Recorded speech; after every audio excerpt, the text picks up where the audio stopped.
یعبدون، مقصد ہی خدا کی پرستش۔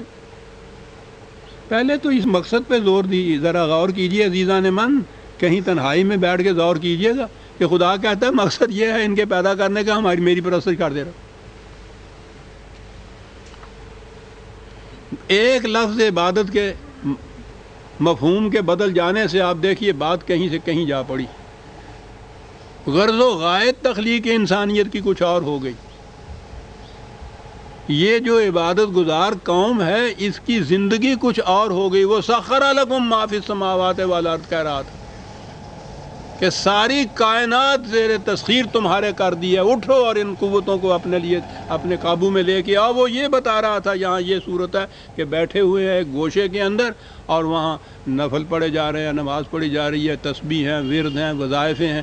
یہ کیوں ہو رہا ہے؟ ما خلقت الجن والانس الا لیعبدون۔ خدا بتا رہا ہے کہ تخلیق یہی ہے۔ عزیزان من، معاف رکھیے گا، یہ تو غنیمت ہے کہ قوم اس پہ عمل پیرا نہیں ہے۔ ساری قوم اگر یہی کرنے لگ جائے یہ جو بزرگ کرتے ہیں یعبدون کا معنی، تو سوچئے تو صحیح۔ پھر وہ تو بچے ہوئے ہیں کہ وہ یہ کچھ کرتے ہیں، روٹی اور کماتے ہیں، ان کو دے جاتے ہیں۔ اگر سارے یہ کچھ کرنے لگ پیں،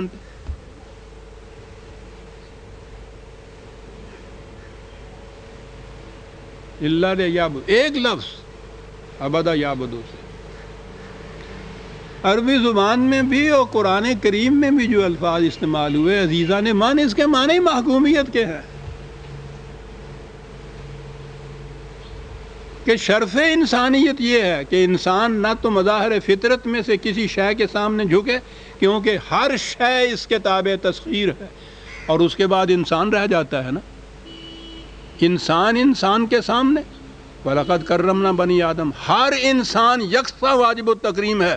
تو جو یکساں واجب التکریم ہے اس میں سے ایک کا دوسرے کے سامنے جھکنے معنی کیا رکھتے ہیں؟ یہ تو اس سے زیادہ تذلیل اور کیا ہو سکتی ہے کہ جو اپنے برابر ہے اس کے پاؤں کے اوپر سر رکھا ہوا ہو، انسان نے اس کے سامنے جھکا ہوا ہو، اس کے احکام کے سامنے سر تسلیم خم کاری ہے، اس کی محکومیت تسلیم کیا ہو، تو نہ تو مظاہر فطرت میں سے کسی کے سامنے یہ جھک سکتا ہے، نہ اپنے جیسے انسان کے سامنے جھک سکتا ہے۔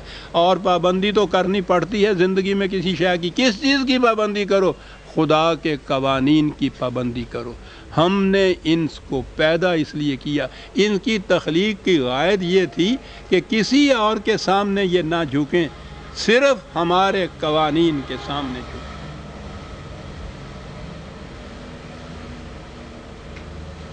کہا یہ اس کی محکومیت کے متعلق کہا جا رہا ہے کہ ما ارید منہم من رزق وما ارید ان یطعمون۔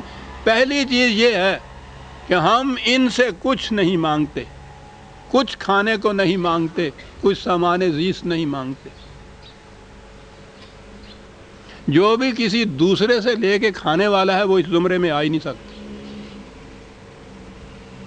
خواہ وہ حضرت صاحب کہیں ہوں، خواہ وہ حاکم کہیں ہوں۔ جو دوسرے کی کمائی سے روٹی کھاتا ہے وہ خدا کی اس صفت کے خلاف جاتا ہے۔ وہ کہا حق حکومت میں بھی آپ نے دیکھ لیا کہ جو ہم نے کہا ہے کہ ہماری محکومیت اختیار کرو، اس میں یہ نہیں ہے کہ تم ہماری محکومیت اختیار کیو، کماتے جاؤ اور لا کے ہمیں دیتے جاؤ۔ ہم تو چاہتے ہی نہیں ہیں کسی سے، رزق نہیں چاہتے، طعام نہیں چاہتے۔ ان اللہ هو الرزاق ذو القوۃ المتین۔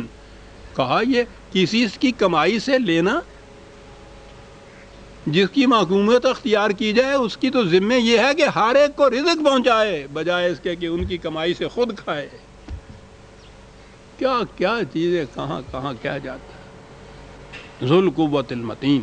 اور پھر وہ ایسا نہیں ہے کہ اس کو ضرورت ہے اس چیز کی کہ صاحب ووٹ کتنے آئیں گے اور میرا جتھا کتنا بڑا ہوگا، میری پارٹی کتنی بڑی ہوگی، سوال ہی نہیں ہے۔ وہ بڑی قوتوں کا مالک ایسا ہے، بڑی مضبوط قوتوں کا مالک ہے، اس کو اس کی ضرورت نہیں ہے، اس کی پرواہ نہیں ہے۔ اور جو رزاق بنتا ہے یہاں دنیا کے اندر بھی، نظام کاری کا سربراہ کیوں نہ ہو، رزاق جو بنتا ہے وہ اس کی قوت کا ٹھکانہ کیا ہے؟ وہ تو دل و جان سے اس کے سامنے لوگ جا کے جھکتے ہیں. رزاق فَإِنَّ لِلَّذِينَ ظَلَمُوا ذُنُوبًا مِثْلَ ذُنُوبِ أَصْحَابِهِمْ فَلَا يَسْتَعْجِلُونَ.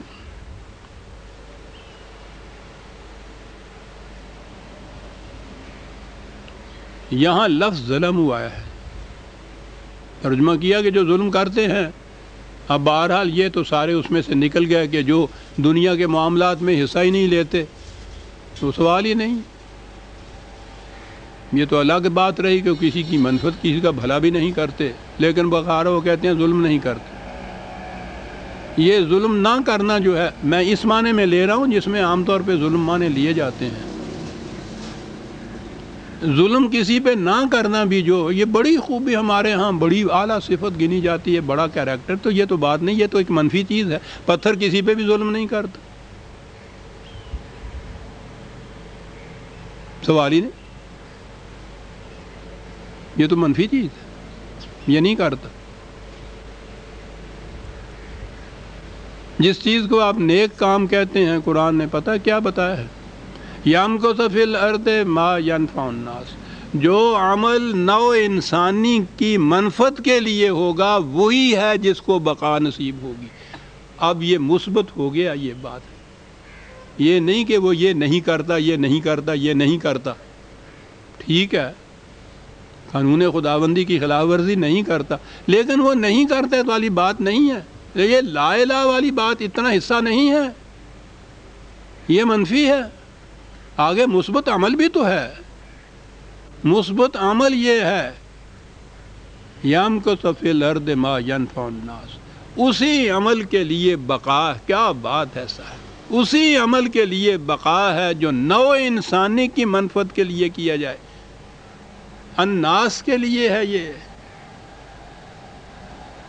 یہاں بڑی سے بڑی چیز جو پیٹریوٹزم کہی جاتی ہے، کم از کم اپنی قوم، اپنی ملک، مائی کنٹری، رائٹ اور رانگ، مائی نیشن، اپنا جتھا، اپنی پارٹی، یہ ساری انسانیت اسی میں بٹی ہوئی ہے. وہ ما ینفع الناس کہتا ہے.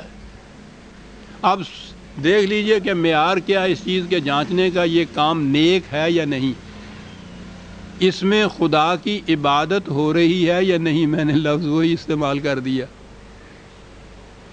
وہ جو ما ینفع الناس کے لیے ہوگا وہ ہے عمل جس کے لیے بقا ہے،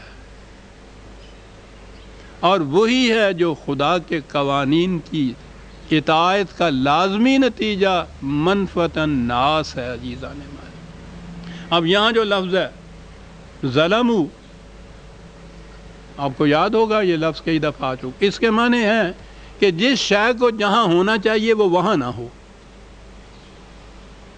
بڑا ہی جامع لفظ ایسا ہے. جو اس سے ڈیزرو نہیں کرتا اس کو اگر اس مقام کے اوپر اونچا بھی پہنچا دیا جائے تو یہ بھی ظلم ہے.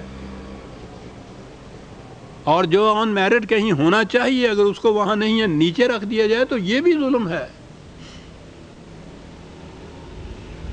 جس کو جہاں ہونا چاہیے اگر وہ وہاں نہیں رکھا جاتا تو وہ یہ ظلم ہے. اب انسانوں کو اگر مساوات انسانیہ کی روح سے یکساں واجب و تکریم نہیں رکھا جاتا، اس میں فرق پڑتا ہے، یہ بھی ظلم ہے.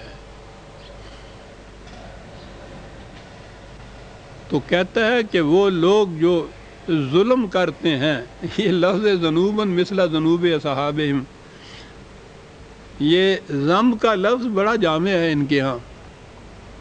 ایسی چیز جو کسی کے پیچھے لگی رہے، نہیں چپکی رہے، اس طرح کہ جہاں جائے وہ چپکی رہے، پیچھا ہی نہ چھوڑے، جہاں جی چاہے جائے.